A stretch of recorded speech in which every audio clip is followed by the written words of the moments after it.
Tomo la palabra para presentar al conferencista, el doctor Miguel Lombera González, vicepresidente de la Sociedad Mexicana de Salud Pública. Muchas gracias, muy buenos días tengan todos ustedes. Me complace mucho anunciar la conferencia magistral del doctor Miguel E. Bustamante, y quién mejor para otorgarle. Le agradecemos mucho al doctor Manuel Urbina que haya aceptado dar esta conferencia, los determinantes sociales de la salud y la equidad en salud. Me parece que ya está multipresentado el doctor Urbina, sin embargo, protocolariamente hago una nueva presentación muy breve. Es médico por la UNAM, tiene maestría en salud pública por la Universidad de Texas y también tiene estudios de posgrado, como lo mencionaba el doctor Villaseñor en su presentación, en salud pública y en administración de servicios de salud por la Universidad de Minnesota y de Londres. Es profesor de salud pública, de medicina preventiva y de epidemiología en la Facultad de Medicina de la Universidad Nacional Autónoma de México. Él ha ocupado diversos cargos, ya han escuchado de sus múltiples cargos. Hoy funge como presidente del Departamento de Salud Pública y Sociología Médica de la Academia Nacional de Medicina, pero me parece que lo más importante es que es expresidente de la Sociedad Mexicana de Salud Pública, miembro del Consejo Asesor Permanente de la misma sociedad y sobre todo que hoy es medallista de nuestra sociedad. Doctor Urbina, por favor.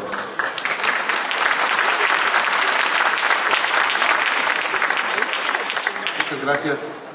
Realmente es un doble privilegio, no solo el haber recibido la medalla, sino tener esta conferencia magistral, que es un ícono de la parte académica de nuestra sociedad.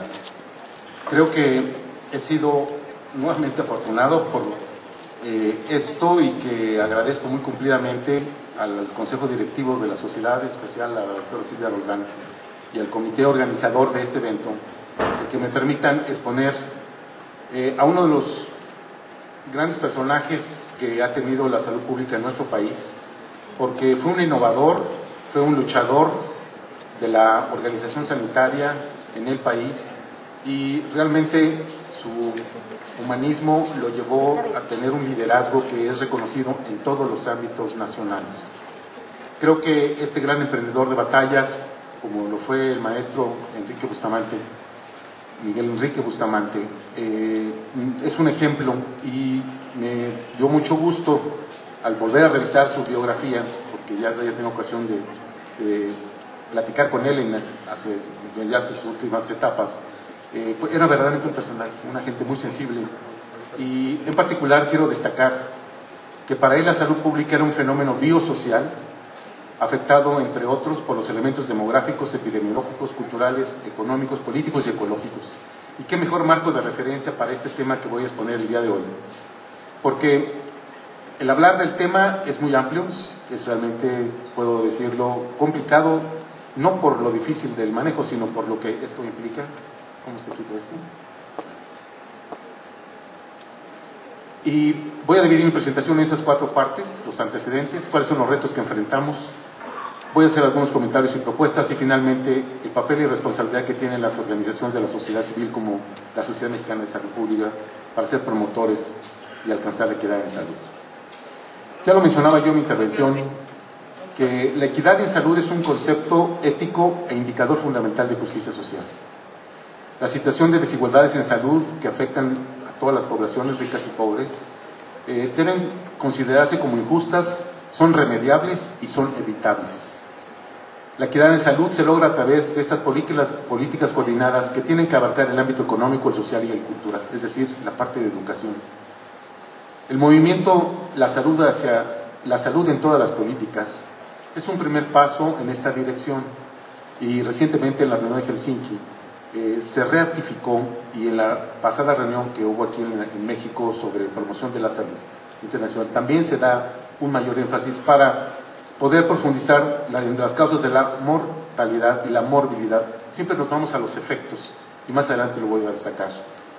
Y de esto debe ser de manera simultánea y no uno por uno como acostumbramos a hacer con el modelo médico. Todo va a depender del diseño de políticas públicas, y en particular cuando hablamos de políticas como las de salud, las de vivienda, las de desarrollo social, se hace complicado por los escenarios multideterminados por la economía, los mercados globales y las presiones sociales y políticas internas y externas que tenemos. Influyen en la concepción de las políticas públicas y en su contenido las recomendaciones, resoluciones o condiciones de los organismos internacionales y financieros, como son las que aquí destaco en la diapositiva, así como los acuerdos, convenios, préstamos bilaterales y multilaterales.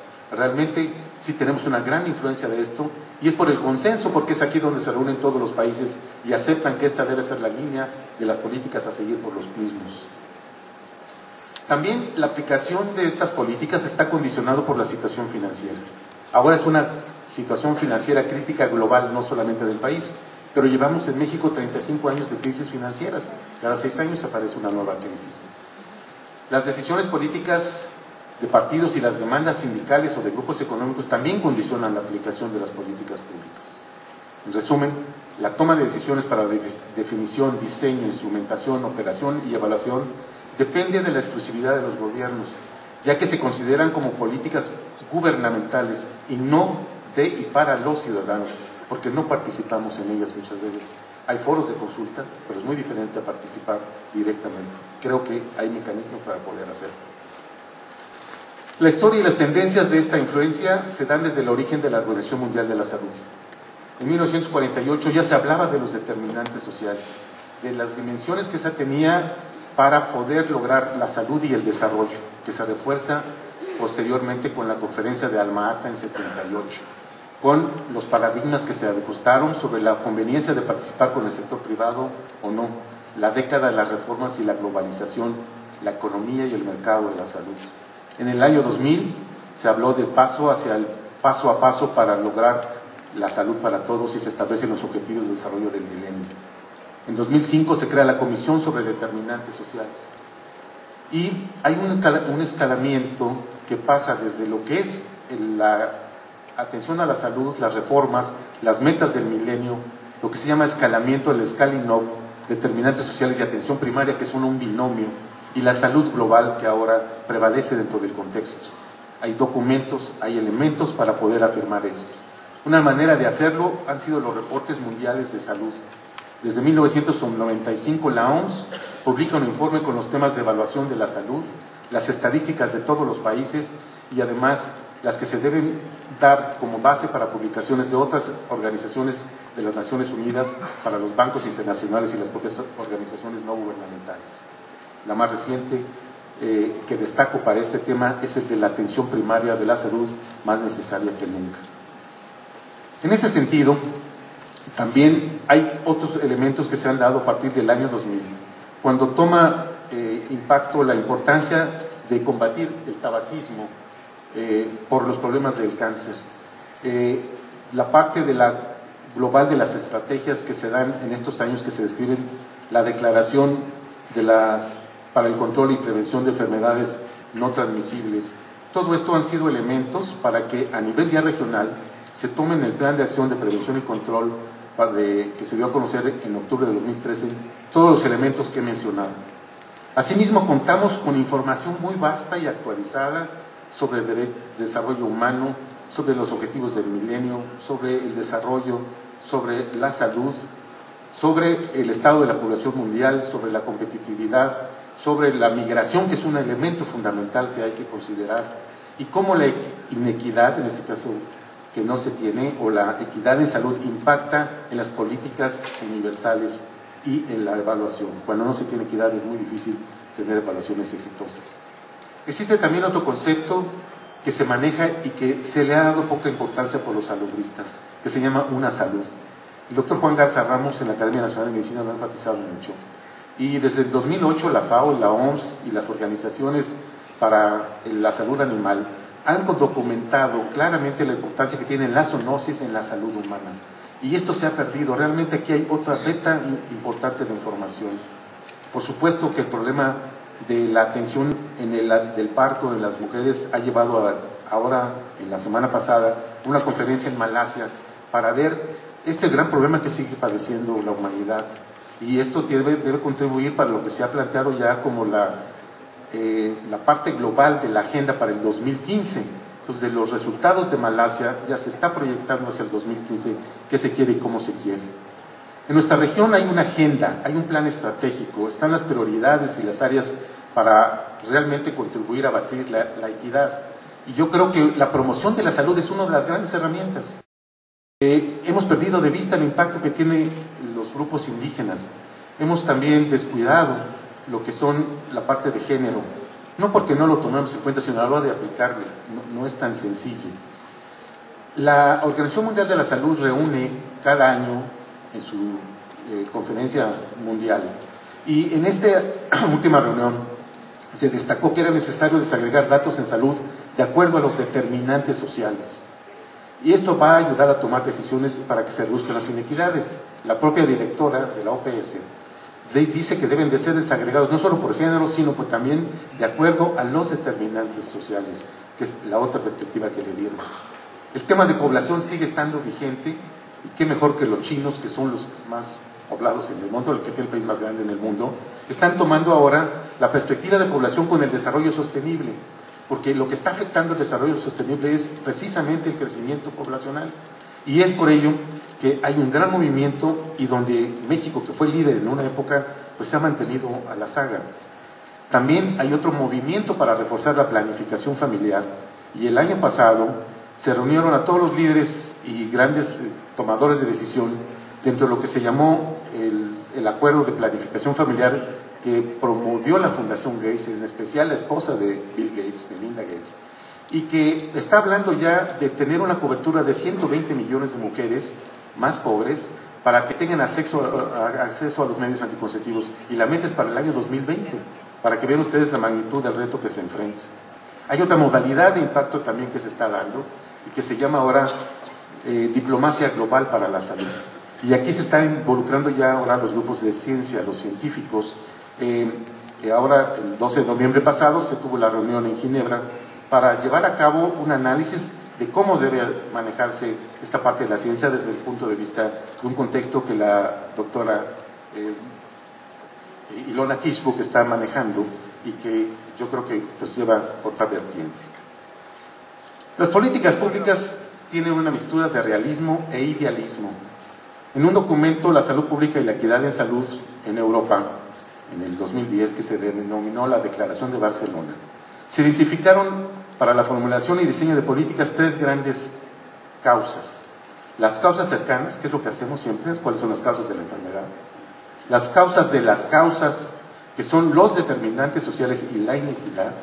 Y agregaron las causas de las causas de las causas, que son las políticas públicas y privadas, porque sin ellas no se tiene el impacto que se requiere.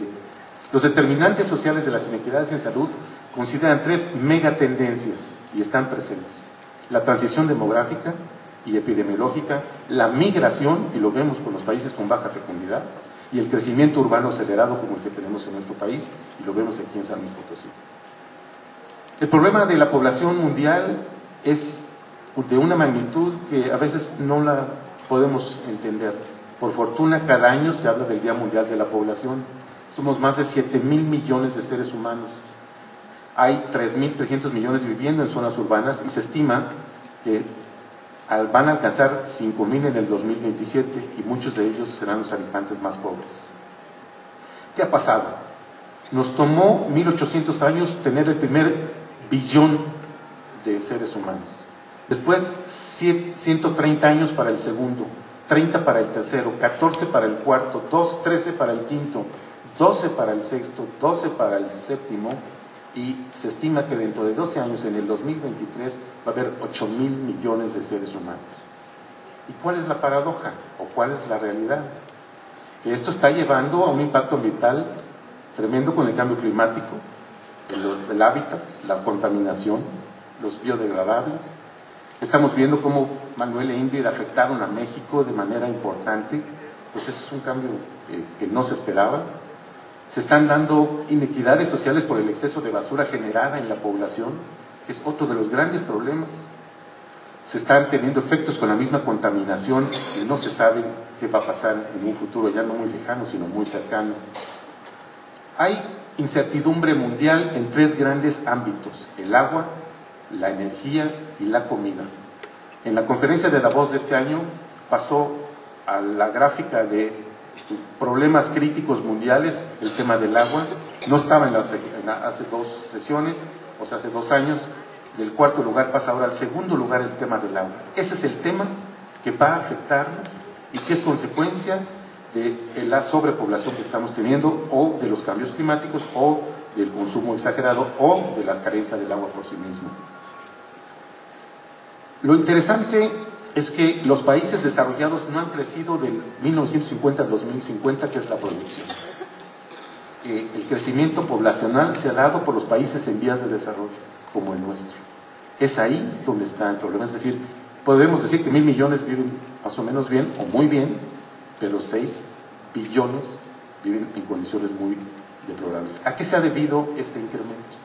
Pues básicamente se ha debido a lo que se ha denominado las causas del crecimiento poblacional, que es los embarazos no deseados, la fecundidad no deseada. Hay quien sí desea tener una familia, y lo que se llama momentum demográfico o inercia demográfica, es decir, aunque somos menos en tasa de crecimiento en términos relativos, en absolutos seguiremos creciendo, porque los que ya nacieron son los que se van a reproducir. Entonces van a seguir cambiando el patrón de 5, 4, 3, 2 o un hijo, pero eso da todavía una inercia o momentum demográfico, y eso es lo que ha propiciado el crecimiento poblacional. Otro hecho que lo ha propiciado es la etapa temprana al matrimonio. Yo sé que aquí todos no se han casado de edades tempranas, pero se puede dar el caso. Y este es el escenario mundial. Realmente el porcentaje de edades entre los 20 y los 24, o ahora que se casan a los 18 años, va en aumento. Y esto es otro de los factores. Vean en dónde se está dando ese fenómeno, en los países en vías de desarrollo. Esto lleva también a la inequidad social. Y hay elementos gráficos como el de este gran, digamos, crítico social, un polaco, que pues ilustra las grandes diferencias que se dan. Ahora, el incremento de la población también se ha dado fundamentalmente porque ha aumentado el embarazo en los adolescentes. Y en América Latina solamente hay 3 países que están en la diapositiva: Guatemala, Nicaragua y Paraguay, que se han mantenido hacia la baja, pero el resto, 15 países, ahí está México, y México es el que más nacimientos tuvo en adolescentes. Es un problema que de repente se desbordó, y yo creo que aquí hay otra área de oportunidad que tenemos que abordar, y es por la demanda insatisfecha. Es decir, van a pedir anticonceptivos, ven con tu mamá, ven con tu papá, ven con tu tía, ven con alguien, yo no te puedo dar anticonceptivo. Y eso se da en todo el mundo, no es privativo de México, y esa es la tendencia. Cuando varía la edad, cuando están los adolescentes, en los adolescentes es mayor la demanda insatisfecha, y ya están teniendo relaciones a edades más tempranas. Se habla que América Latina es la región más desigual del mundo. Según el Informe Mundial de Desarrollo, estas desigualdades se dan en la región donde hay más multimillonarios que en otras zonas del mundo. La crisis mundial aumentó las desigualdades y el número de personas que viven en pobreza, como lo afirma la OCDE y como el Coneval lo dio a conocer en México. El 10% de los más ricos de la población de la OCDE ganaron 9.5 veces más que el 10% de los más pobres. La desigualdad de los ingresos, según el coeficiente de Gini, ahí está colocado México en todos los países de la OCDE, pues sigue siendo el indicador. Entonces todavía estamos muy abajo, o sea, vean la diferencia que hay, por ejemplo, con los países más desarrollados y el promedio que tiene la OCDE. El gasto público social por área de políticas sociales, y aquí se estudió a la educación. Esto quiere decir el gasto con relación al Producto Interno Bruto. México está en los últimos lugares. Y de lo que se gasta en México, del 6 punto tantos %, la mayoría es del sector privado. Y del sector privado son los primeros 3 deciles, los más pobres, los que tienen este gasto en salud. Aquí está la otra representación a nivel ya de regiones sobre lo que representa el gasto público y el gasto privado. No me detengo mucho. Destaco ahora la creación de la Comisión de los Determinantes Sociales de la Salud en el 2005, que fue un parteaguas en la OMS, para ver por qué no se había avanzado y por qué tantos programas e iniciativas no habían tenido el éxito esperado. Ya se sabía desde Birkhoff que los factores sociales son los que intervienen. Y creo que la creación de esa comisión realmente da una diferencia importante por la documentación tan amplia tan completa y tan específica de todos esos temas que espero se pueda hablar en la diapositiva que se ha abordado. Los determinantes sociales son las condiciones en las que nacemos, crecemos, vivimos, nos educamos, trabajamos, envejecemos y morimos. Y eso está condicionado por la edad, por el sexo, por los factores socioculturales, por los estilos de vida, por las redes sociales y comunitarias, por el aspecto educativo de la vivienda, y todo esto confluye con los aspectos socioeconómicos, culturales y ambientales. Esto es el entorno en el que se manejan los determinantes sociales. La pregunta es, ¿para qué tratar a la población y devolverla luego a las condiciones de vida que la enferman? ¿Para qué tratar no cambian las condiciones de la vivienda que la enferman? Y estos los conocen. Se habla ahora de resiliencia, y este es un término interesante porque es la adaptación del ser humano, y se describió desde René Dubos, que nos adaptamos a todo. Si está sucio, está tirado, pues nos acostumbramos y ya lo vemos normal. Y esta es una excelente fotografía, esto no es un accidente. Y los riesgos de la inequidad se exacerban cuando se ven estos fenómenos. O las clases sociales, que configuran no solo los resultados, sino las oportunidades de salud, ya que los sitúa en posiciones desiguales de poder, prestigio y acceso a los recursos y servicios de salud.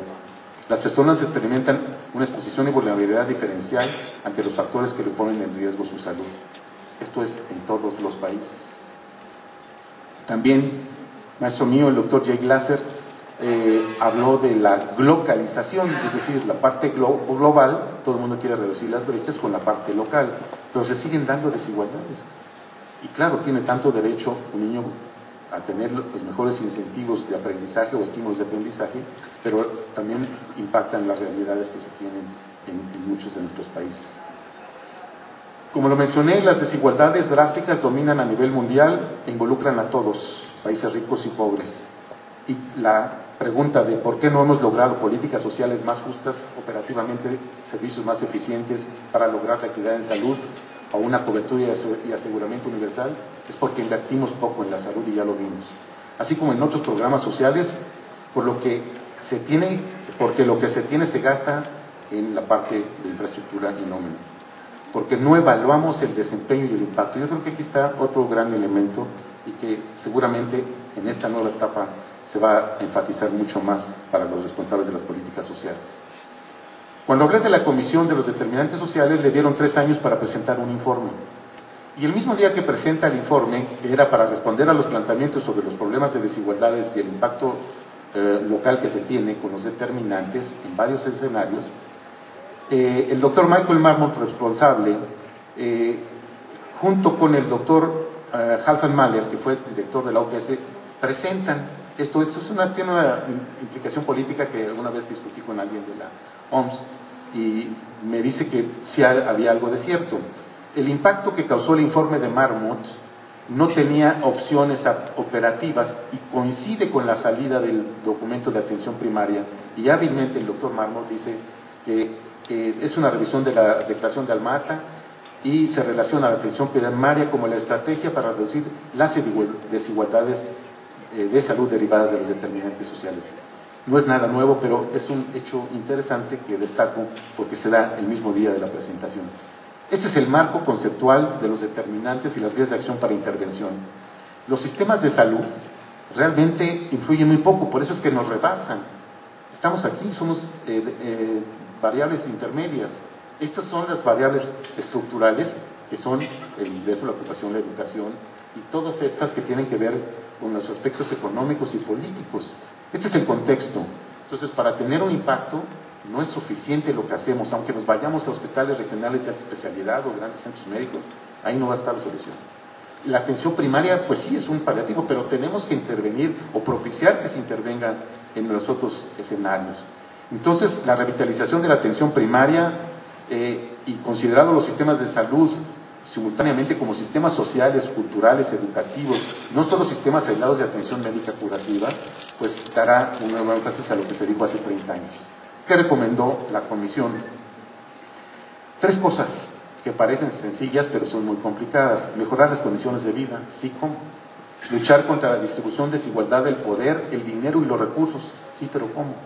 Medir y analizar el problema y evaluar los efectos de las intervenciones. Sí, sí lo sabemos hacer, pero también hay que definir el cómo. Al pasar un tiempo se vio que el impacto del documento no tenía el peso político suficiente y se acuerda tener la Conferencia Mundial de Determinantes Sociales en el 2011 en Río de Janeiro, Brasil. Y aquí hay una declaración de Río que es la parte política global para implementar el enfoque de determinantes sociales para reducir las inequidades y también para construir un impulso en el marco de los Estados miembros de la OMS para que se desarrollen planes de acción y estrategias nacionales. México no asistió. Bueno, por alguna razón.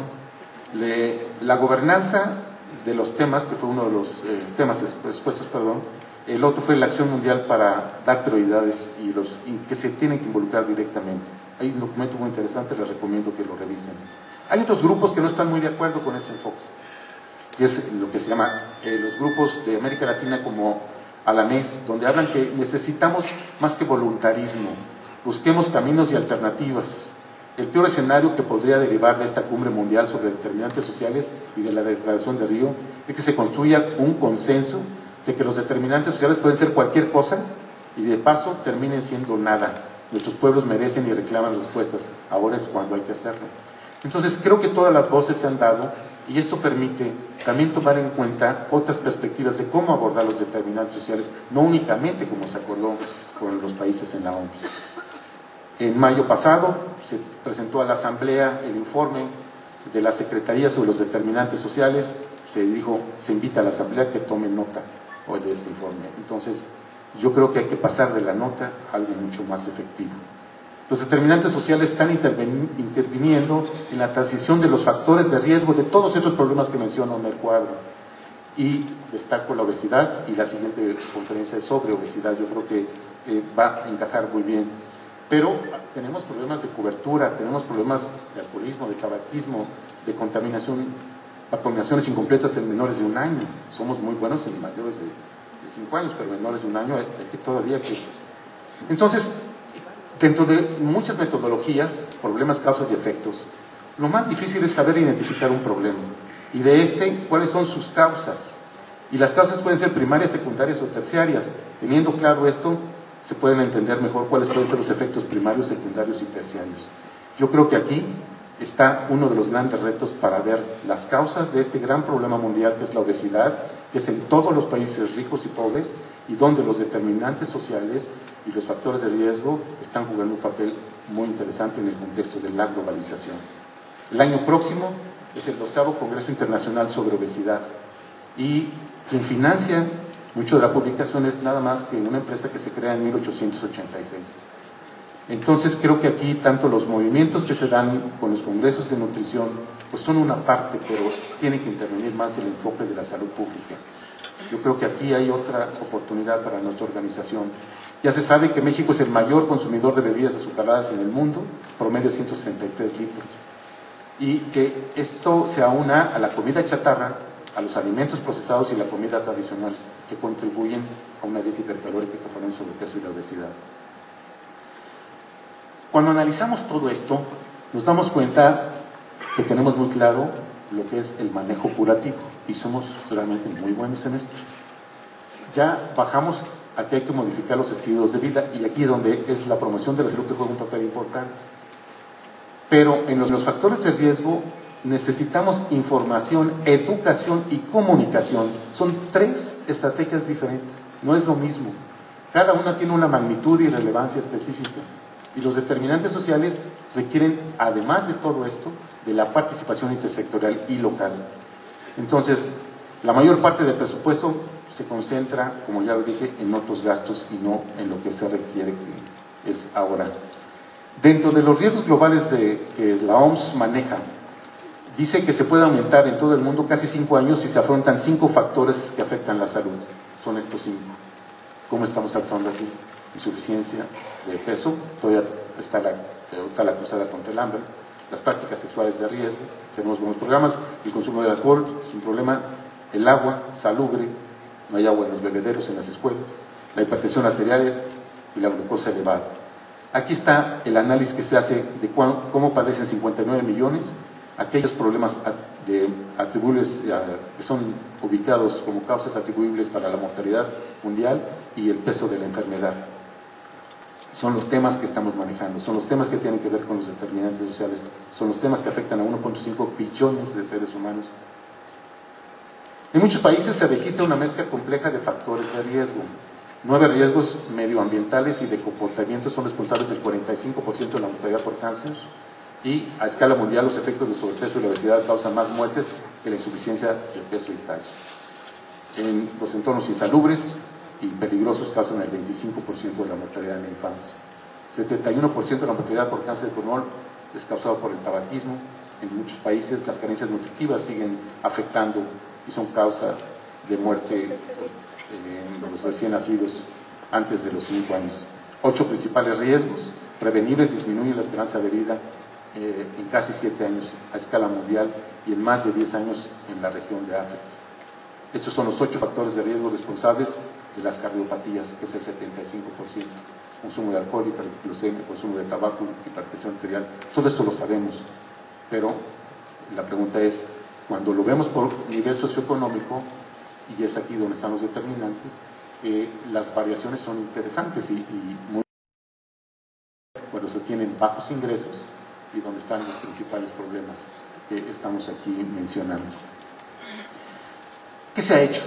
Pues se han decidido conferencias mundiales de promoción de la salud muy exitosas. El parteaguas fue Ottawa, yo creo que realmente ahí está la esencia de lo que se sigue haciendo. Hace un nuevo concepto de la salud pública. Y pasamos por todas estas, la más reciente fue en Helsinki. México tuvo una en el año 2000 y se llamó Hacia una mayor equidad en salud. ¡Qué paradoja! Entonces, ¿aquí qué ha pasado? Los gobiernos suelen saturar a sus poblaciones con recomendaciones sobre estilos de vida y campañas de promoción de la salud. Algunos ejemplos: no fumes y si no puedes, fuma menos. Sigue una dieta equilibrada con mucha fruta y verduras. Mantente físicamente activo. Si bebes alcohol, hazlo con moderación. Protégete del sol. Practica sexo en forma segura. David Gordon, un epidemiólogo canadiense muy crítico de esto, redactó una lista. Dice, bueno, si es la manera de resolverlo, ¿por qué no ponemos no seas pobre? Pero si lo eres, deja de serlo. Y si no puedes, intenta no ser pobre demasiado tiempo. No vivas en una zona deprimida y pobre, pero si vives en ella, ve a vivir a otro lugar. No trabajes en un trabajo estresante, no me refiero a ninguno de ustedes. Mal pagado, tampoco. Y de tipo manual, no vivas en una vivienda que sea de mala calidad, ni seas una persona sin techo. Bueno, yo creo que la mejor respuesta es la que da Mark Twain, que dice que la única manera de conservar la salud es comer lo que no quieres, beber lo que no te gusta y hacer lo que prefieres no hacer. Entonces, aquí hay pues, un gran mensaje. Bueno, ¿qué pasa en México? ¿Qué estamos enfrentando nosotros? Pues, insisto, el crecimiento poblacional que se dio y que se logró la transición demográfica al haber reducido la natalidad y la mortalidad son una realidad. Y esto nos ayudó a no ser 140 millones en el 2000, ya somos 119. Y por una equivocación también lamentable y muy riesgosa, que nadie se ha puesto a evaluar la magnitud de lo que van a representar más de 4 millones de mexicanos que no estaban contados, por un error técnico o político, no lo sé. Y entonces, a pesar de esto, México va a seguir creciendo. Esto es indiscutible. Entonces, este crecimiento afectará cualquier iniciativa, recurso o estrategia. Lo más lamentable es que ahora el tema está en los adolescentes. Sigue habiendo 3 nacimientos cada minuto y 1 de cada 6 desenlaces adolescentes. Persisten las diferencias según las regiones del país. Esto ya lo sabemos. Alta fecundidad en los estados más pobres. En la tasa global de fecundidad por entidades federativas, las más menos desarrolladas son las que tienen mayores altas tasas de fecundidad. La tasa global de fecundidad por municipio también son los más rezagados. También por municipio y país, cuando vemos lo que pasa en diferentes épocas en 2 comunidades, en Chiapas o en otra localidad, en Benito Juárez, el DF. Benito Juárez es como de Suecia, ¿eh? Es como una ciudad de Suecia. Entonces aquí vemos grandes diferencias todavía. Y en el caso de los adolescentes, etnicidad, residencia, escolaridad, nivel socioeconómico, comunicación familiar y redes sociales, y conocimiento y acceso y uso de la anticoncepción, son los principales determinantes. Puede estar disponible o accesible el anticonceptivo, pero cuando llega no está accesible a los jóvenes. Y lo vemos cuando vemos el tamaño de las localidades, la tasa específica de fecundidad, cuando son de más de 15,000 habitantes, menores de 15,000 habitantes, 82, y cuando son mayores es menor. Esa es otra variable que hay que considerar. La cobertura de anticoncepción se disminuyó en este periodo, en especial en los adolescentes, en los grupos de 20 a 24, de 25 a 29 y de 30 a 34 años de edad. La demanda insatisfecha en adolescentes en México, y no hemos hecho una medición más reciente, tenemos los datos del ENADI 2009, pues es muy elevada, 72, 44 y 62.9, de acuerdo a los grupos de edad que aquí consignan. Van a la escuela, pero después dejan la escuela para atender a sus bebés. En la SANUT también se habló, y aquí hay un dato interesante, hay 47% que usaron el punto, nada más 47%, pero nada 36.7%. Entonces, si vemos, conforme aumenta la edad, hay una mayor, pues no sé ahora qué está pasando, pero no se está usando nada. Y yo creo que esto tiene que ver con la estrategia de planificación familiar que se está implementando, o que no se ha, o que no hay, exactamente. Entonces, vemos que también el hombre no participa en estas campañas, o no en estos programas.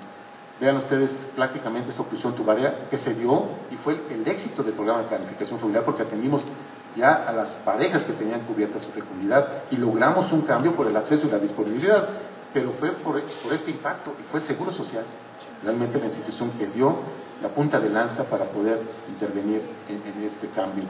Pero pues todavía tenemos mucha tarea por delante. Se bajó el presupuesto en clarificación familiar y salud sexual y reproductiva. La descentralización también produjo rezagos, el desabasto de anticonceptivos y la relativa importancia que se da a la planificación familiar, porque dijeron, ya se nos pasó la mano, nos vamos a quedar sin población, y eso no es cierto. Porque la mediana de edad todavía es de 26 años. Entonces, todas estas parejas, hombres y mujeres, se van a reproducir, entonces el problema sigue latente. Y lo podemos ver con algunos estudios que se hicieron por el Colegio de México y que hablan de que la reducción del crecimiento demográfico en términos relativos se ha dado sin el desarrollo social y económico esperado. Nuestra población seguirá creciendo, que es el momentum demográfico que hablaba hace un rato. En el caso de que la población se estabilice en 1% anual, al finales de este siglo seremos 300 millones. Pero si es de 0.5 en el 2100, sería menos de 160 millones de población del país. ¿Qué tamaño de país queremos? ¿Cuál será la calidad de vida que tendremos? ¿Cuál será el papel de la Federación, Estados y municipios para que se retome una política pública exitosa para lograr la equidad en salud que permita también intervenir en esto?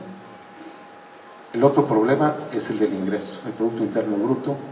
Ahí no me detengo, son datos muy conocidos por ustedes, simplemente los hago a manera de ilustración. El ingreso per cápita y el costo de la canasta básica. En todas las regiones del país, según Banjico, en el segundo trimestre de este año, la actividad económica en las 4 regiones del país se deterioró. Menor dinamismo reflejó diversos indicadores regionales, particularmente el empleo, ventas al menudeo y mayoreo.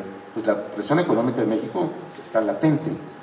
La pobreza, no se diga, es parte del elemento estructural o del determinante estructural más importante que está impactando en todos estos aspectos, y que ahí hay que intervenir. Por eso mencionaba en la intervención, Progresa se hizo para romper el círculo intergeneracional de la pobreza, no para abatir la pobreza, y le colgaron después la encomienda de la pobreza agregándole componentes, bienes y servicios que no tenían nada que ver con la idea original, y lo hicieron crecer demasiado rápido.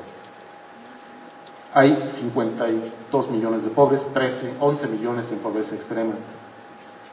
Los indicadores socioeconómicos de marginación a nivel nacional están dados por este otro gran problema que no me explico por qué sigue presente, el analfabetismo, 6.9%. Es realmente pues increíble, pero ahí están los datos. El porcentaje también que tenemos de ocupación en viviendas de servicio sanitario, la ocupación de viviendas sin energía eléctrica, la ocupación de viviendas sin agua entubada, en fin, vemos el hacinamiento, que es un problema serio. Todos estos son los elementos que están influyendo y la carencia de acceso a servicios básicos de vivienda es tremenda y el crecimiento poblacional lo va a seguir condicionando. Los 10 municipios con mayor porcentaje y los 10 municipios con mayor número de población en situación de pobreza están aquí señalados. Hay que intervenir ya a ese nivel, ya lo sabemos dónde están, quiénes son, por qué están así. Las localidades de alta presencia indígena, yo creo que aquí hay otro elemento que también tenemos que retomar con mayor énfasis, porque las viviendas particulares habitadas por piso de tierra siguen siendo un porcentaje elevado, las sin agua disponible mucho más elevado. Lo mismo, el porcentaje de población de 15 años analfabeta y la primaria completa indígena pues es más alto en los grupos predominantemente indígenas. Sí ha habido mejorías, es indiscutible, pero creo que todavía el porcentaje de analfabetas y de primaria sin primaria completa es elevado. Entonces, 100 municipios más marginados son predominantemente indígenas. Vive el millón de mexicanos más pobre del país. En Chiapas 30%, Oaxaca 20%, Guerrero 17%, Veracruz 15%. Las niñas y los niños con riesgo de morir antes de cumplir un año es de 1.7 veces mayor que el promedio nacional.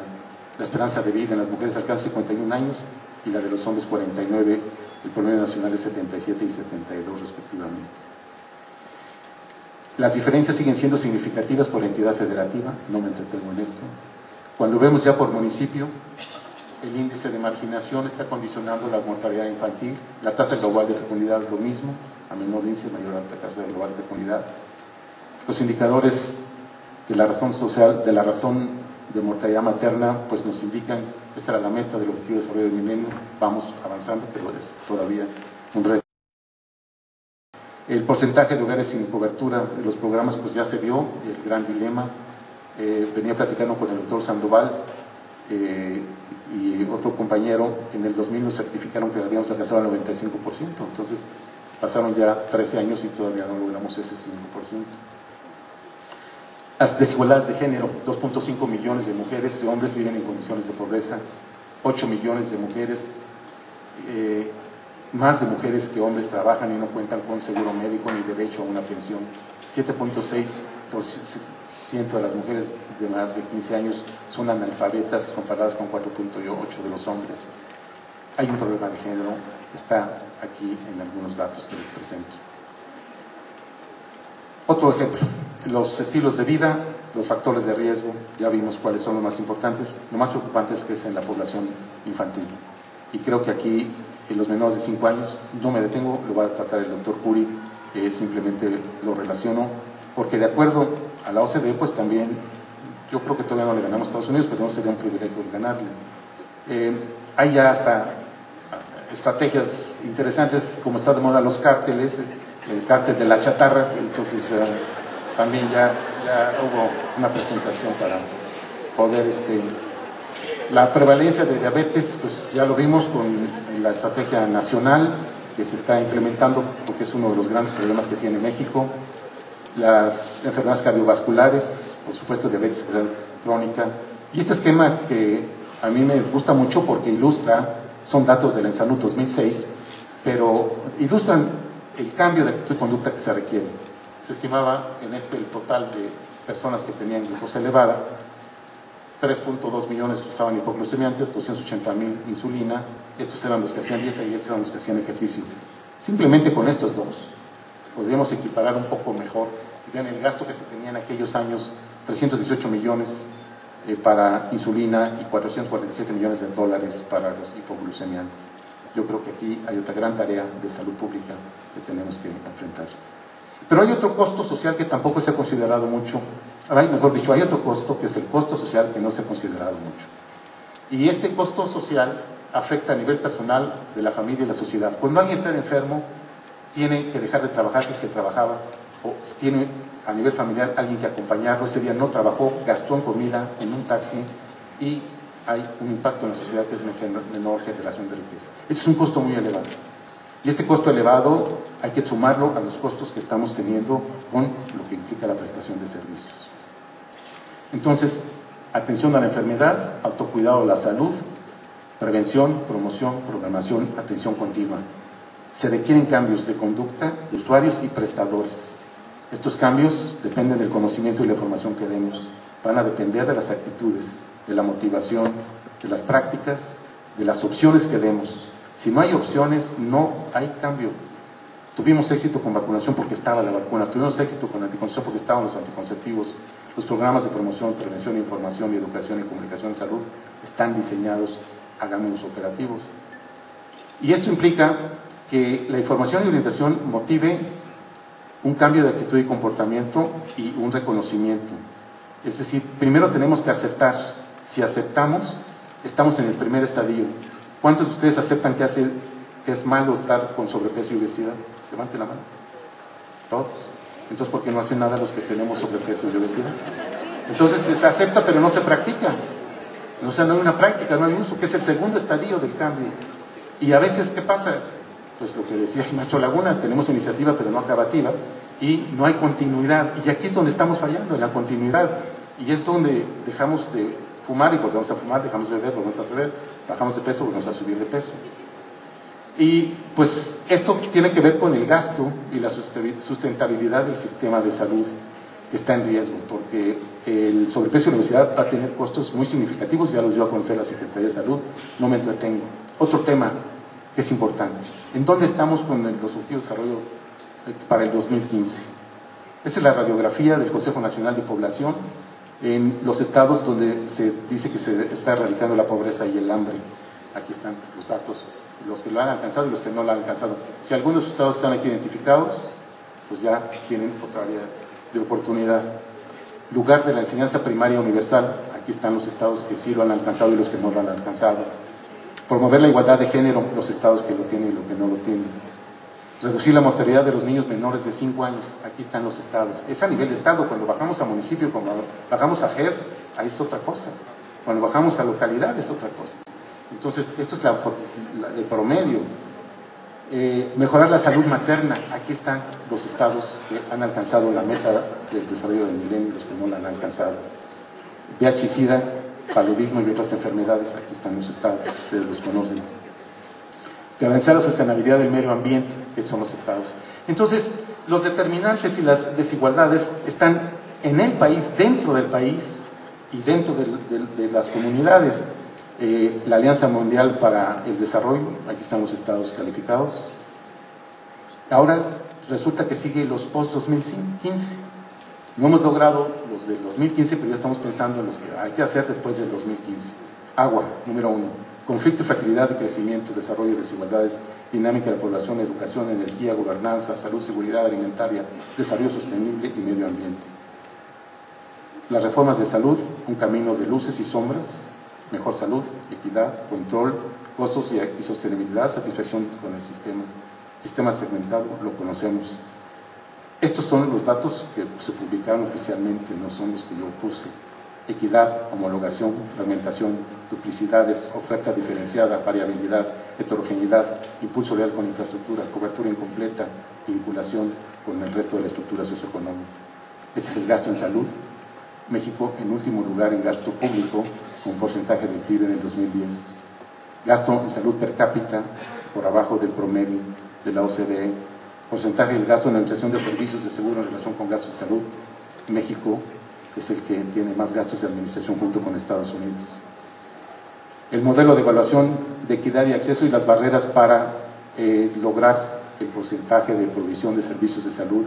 Este es un esquema que ya se conoce para alcanzar y modificar esta curva para que distingamos entre lo que es la población potencial, la población objetivo y la población atendida. Esas tres diferencias tienen mucho que ver con los recursos, tienen mucho que ver con la inversión. La cobertura universal, ¿cómo estamos a nivel de la OCDE? Estamos dentro de los países que no se encuentran en las mejores condiciones. Aquí está México. Los grandes retos para la universalidad de los servicios de salud, que es el tema. Lograr la equidad de salud para los mexicanos implica atender primero a los más pobres, El único indicador válido de la reducción de las inequidades de toda la población es cuando la salud de los grupos más pobres se mejora más rápidamente que la de las clases medias y altas. Definir e identificar coberturas reales que permitan calcular los alcances y necesidades de los recursos para la atención en todos los niveles, contar con un sistema universal de prevención y mantenimiento de la salud. Paradoja, resulta que somos de los más felices con todo esto. Este es un estudio muy interesante de la Universidad de Yale y pues estamos bien, y está en relación con el gasto per cápita. ¿Y a qué se debe? El INEGI, incrédulo, hizo el año pasado la encuesta de dominios de satisfacción de bienestar, de autorreportado, que es otro de los grandes temas que también hay que abordar.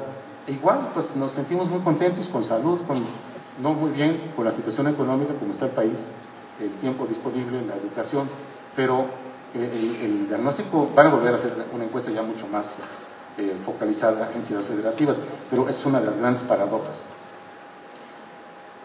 Bueno, ¿qué hacer? La importancia de la selección de las herramientas correctas es lo fundamental. Y creo que aquí hay mucho todavía que lograr.